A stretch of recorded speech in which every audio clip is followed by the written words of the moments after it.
Chers amis, Erev Tov, Beshem Hashem Naaseh Ve'Natzliach, en ce mercredi soir 28 du mois de décembre et déjà Hé du mois de Tevet.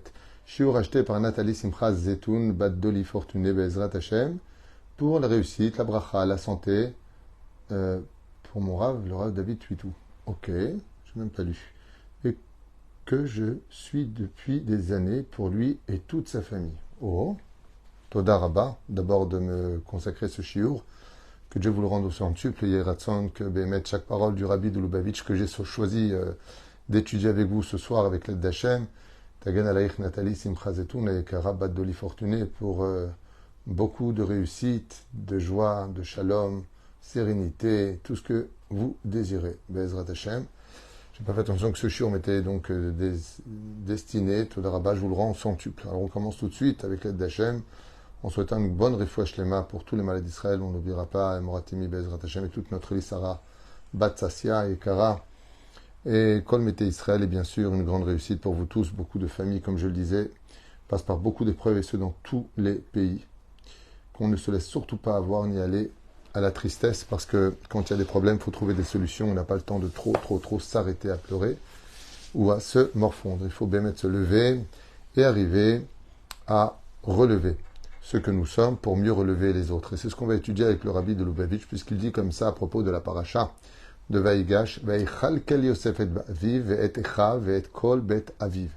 Donc bien entendu, Yosef se dévoile à ses frères, comme vous l'avez bien compris, et maintenant, eh bien, il va nourrir son père, ses frères, l'Égypte et tous les pays pris par cette terrible famine qui va apporter en fin de compte la naissance du peuple. Apparemment, on pourra constater que des fois, pour arriver malheureusement à la Géoula, il faut passer par la famine. Et c'est ce que nous ont dit les prophètes d'Israël.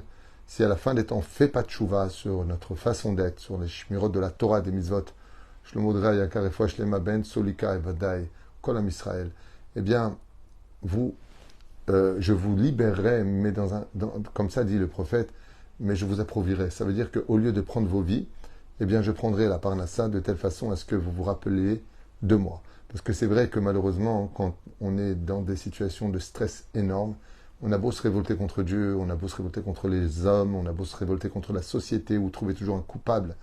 Mais sauf on sait que le seul qui peut nous aider, c'est lui qui est en haut.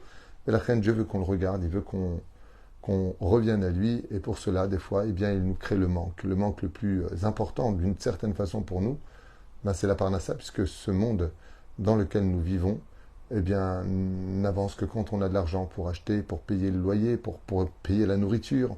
On vit dans un monde où le troc encore n'est pas d'actualité comme ce fut le cas à l'époque du Moyen-Âge. Mais nous vivons dans un monde où sans argent, tu peux même pas te marier, tu peux rien faire. Et la reine, Dieu va toucher le dam, c'est-à-dire le sang de l'homme par son argent au lieu de prendre son sang par sa propre vie. Si on ne fait pas de choix, comme ça dit la Gemara aussi dans Sanhedrin.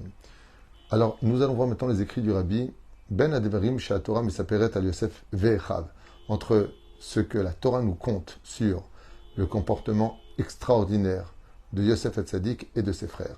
Klula ha-uvda chez Yosef Parnas et Echav, Pirnes et Echav, Ubne Betam, Beshnot Harav. On pourra constater que non seulement Yosef ne s'est pas vengé de ses frères en lui disant « Je ne te donnerai pas à manger puisque moi, vous m'avez... » Vous savez que Yosef Hatzadik, pendant qu'il était dans le trou, les autres, les frères, ils mangeaient. Yosef aurait pu très bien leur dire, mais moi je mange maintenant et c'est vous qui ne mangerez pas. Eh bien, il ne les a pas laissés dans le trou. Il leur a donné. Et on peut dire que l'action de Yosef est tellement grande, que plus tard, dans certains livres, on consacrera la naissance du peuple d'Israël grâce à Yosef, qui vit chez Neymar, Noeg Katson Yosef. Comme c'est marqué dans les Teilim, Teilim 80, verset 2, il y a marqué Noeg Katson Yosef, il se conduit, ce troupeau, en parlant du peuple d'Israël, Yosef Katson Yosef, comme le troupeau de Yosef. Il y a que Noeg Katson et Israël, Amechune Yosef. Et donc, qui est appelé Tson Yosef? C'est le peuple d'Israël qui porte le nom de Yosef. Et pourquoi le peuple d'Israël ne s'appelle pas que le peuple d'Israël, mais le peuple de Yosef? Parce qu'il nous a sauvé la vie en nous donnant à manger, sans lequel nous n'aurions pas pu exister. Lich ora en adavar mouvan. Et là, le rabbi, il dit, apparemment, il y a quelque chose quand même qui choque.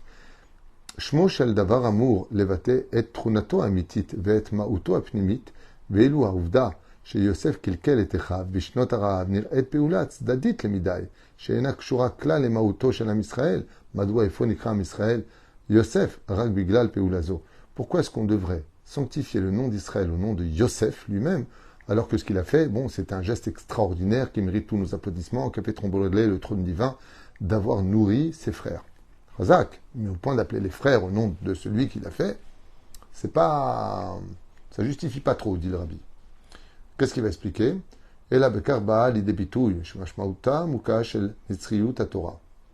Donc, dans l'expression profonde de ce que la Torah nous enseignait, Keshem Shebotam Yamim, tout comme à cette période-là, Bemitzraïm en Égypte, Kilkel Yosef et Techav Uvne Betam, il les a nourris, ses frères, ainsi que toute leur descendance, tout le peuple d'Israël, de façon assez abondante, car Bechol Dorvador, Mefarnes Yosef, Etam Israël, Umanik Lechol Yehudi, et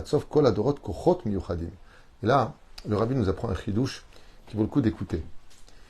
Il dit, si on doit appeler le peuple d'Israël, dès qu'il y a un héros qui a de l'oseille ou qui a les moyens d'aider les autres, le peuple à son nom, ben, c'est pas justifié, parce qu'il y a eu beaucoup de gens qui ont fait des très grandes mitzvot. Le Rav Pinkus, par exemple, un jour, un couple est venu le voir, et il voulait divorcer parce que la femme n'en pouvait plus de vivre dans un petit trois pièces avec ses 8 enfants.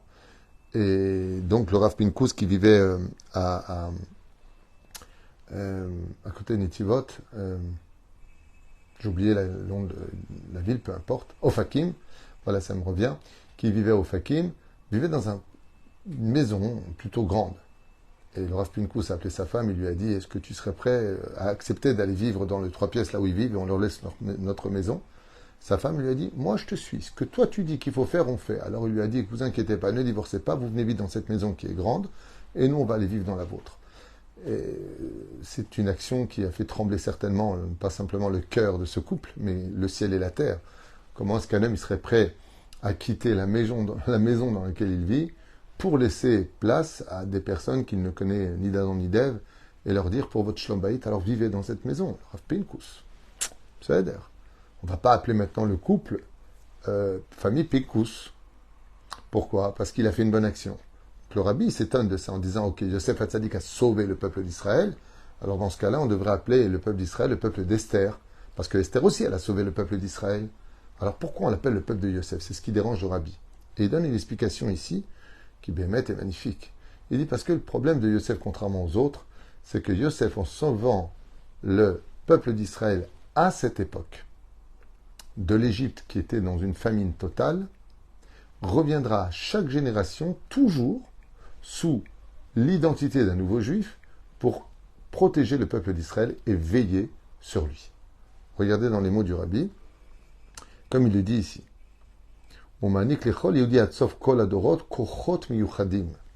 Qu'est-ce qu'a fait Yosef?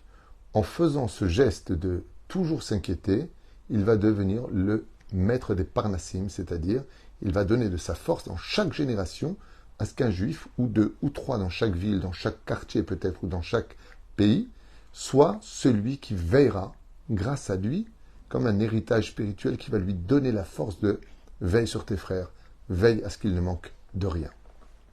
Bekor Yosef Naten Lanou, donc comme l'explique le Balatania ou le Zohar HaKadosh, dans le Zohar HaKadosh Chelek, comme le rapporte Simuvak 1, Tov Leitnaeg im azulat b'midat hachesed velo ligmol lo kepualato ve'adraba. Alors qu'est-ce que nous a donné Yosef? De faire du bien avec des gens qui nous font du bien, c'est normal. Et de faire du bien avec des gens qui nous ont fait du mal, ça c'est pas normal. On a vu par exemple qu'Avraham Avinu était un homme de bien, qui faisait du bien. Mais si il faisait de la avodat zara, Avraham Avinu ne lui faisait pas du bien. Il lui ordonnait de payer pour une somme exorbitante le plat de soupe et le morceau de pain qu'il venait de lui donner, puisqu'il lui disait, puisque tu fais de la avodat zara, tu vas payer plein pot. Donc, tu fais le bien, je te donne du bien. Yosef est un chidouche du bien qui est fait sur terre. C'est qu'il fait du bien à celui qui lui ont fait du mal.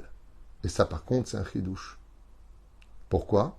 Parce que Yosef devait emmener dans le monde le Yesod, c'est-à-dire, contrairement à Chesed qui est en haut, dans les Séphirot, le Yesod, qui veut dire les fondations, vont vers le bas. Et c'est eux qui tiennent tout l'immeuble, tout le pilier est tenu en haut grâce aux fondations.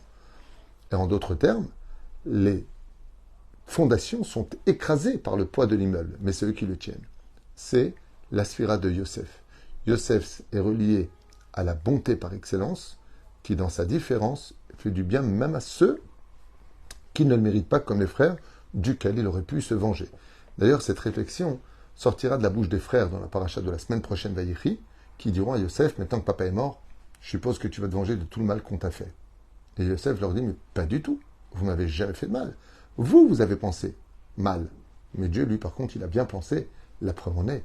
Tout ce qui s'est passé jusqu'à maintenant n'était que pour m'emmener à la place dans laquelle je me trouve pour vous sauver la vie aujourd'hui. En fin de compte, Akol Aya Letova. Tout est sorti pour le bien.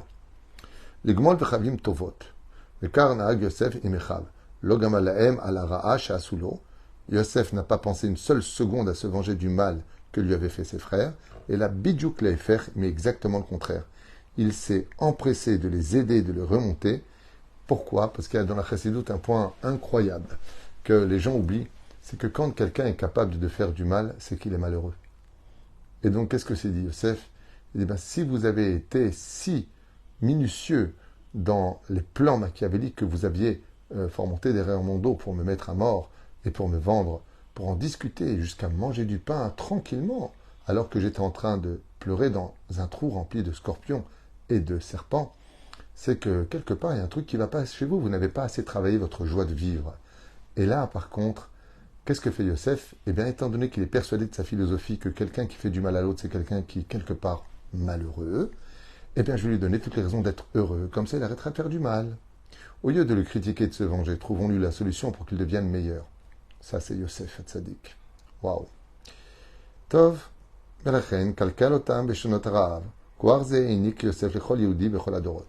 Et donc, pourquoi, dit le Rabbi, le peuple d'Israël porte le nom de Yosef, comme on l'a vu dans le Télim P, donc 80, tout simplement parce que, en même temps qu'il a agi de cette façon-là, il a transmis dans toutes les générations jusqu'à la fin des temps cette force à certains juifs qui viendront toujours sauver ceux qui ne méritaient plus d'être sauvés. Comme on peut constater, je pense moi au Rabbi, puisqu'on est en train d'étudier le Rabbi qui lui-même, personne n'a jamais fait de bien spécialement au Rabbi, mais lui il a été là pour tout le monde. Il y en a même qui l'ont critiqué, qui sont après venus le voir pour lui demander de l'aide, et il leur a donné cette aide, qu'elle soit financière, qu'elle soit de bracha ou autre. Le Rabbi a toujours été présent pour chaque juif, même ceux, car de là où il était, il voyait Baruch HaKodesh, ceux qui en France, aux États-Unis eux-mêmes, ou dans d'autres pays, il disait encore un gourou qui s'est levé, tu vois pas celui-là pour qui il se prend. Et le Rabbi, quand il venait les voir, il disait pas, dis-moi, tu viens me voir, mais je suis un gourou. Pourquoi tu viens voir un gourou? Puisque tu m'as critiqué dans mon dos, pourquoi maintenant tu viens de me demander de l'aide? Pas du tout. Le Rabbi venait le voir en lui disant, Baruch Haba, en quoi je puisse t'aider? Avec un tel sourire pour donner tellement de joie que l'autre s'améliorait au lieu de constamment juger avant même de vérifier. Nimiou Chel Yehudi.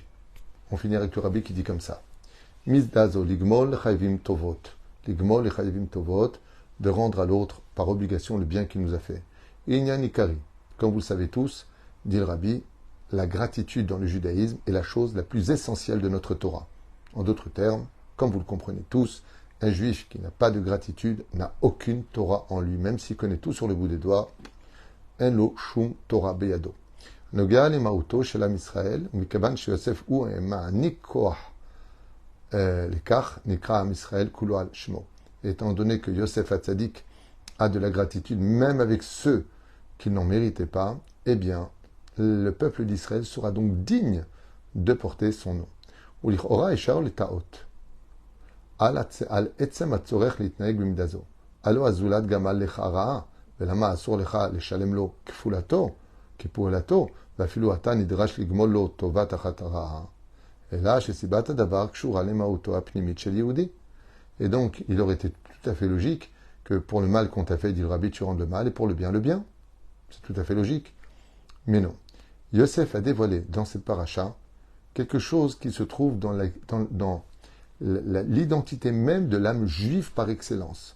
C'est que le juif par excellence, dans son identité absolue, c'est celui qui fait du bien autour de lui sans rien attendre des autres, même pas un merci, même si on lui a rendu le mal pour le bien. Emecha emazulach b'mida aval pnimuto gamutov. Shema alenu lehabit al yehudi kefi pnimiuto. Et c'est pour ça que le rabbi nous dit que le plus grand conseil qu'il puisse nous donner quand on voit un juif, c'est de ne surtout pas s'attacher à son extériorité, sa façon de parler, comment il a répondu, mais en réalité, son intériorité. Car un juif qui fait du mal, c'est un juif qui est malheureux, comme on l'a dit tout à l'heure. Mais à l'intérieur de lui, il est bon. Itnagut ha'am yehudi shene bemidah zo mitaoreret bo otzmot pnimiuto. כשהזולת רואה שאין משלמים לו כפולתו, אלא מתייחסים אליו כאל יהודי יקר ואהוב, ואפילו גומלים לו טובה, תחת רעה, גורם הדבר למהותו הפנימית להתעורר. Et il dit donc le rabbi encore un chidouche, que quand un juif qui a fait du mal à l'autre voit que l'autre non seulement ne lui en veut pas, mais en plus de cela lui fait du bien, il réveille chez ce juif qui a fait du mal le bon côté de sa personne à faire aussi maintenant du bien. Ok. שיהודים מתנהגים כך זה עם זה, הם יכולים לפנות אל הקדוש ברוך הוא. Et il faut savoir que quand les juifs arrivent à un tel niveau, ils peuvent se permettre de demander à Dieu à n'importe quel moment, n'importe quelle heure.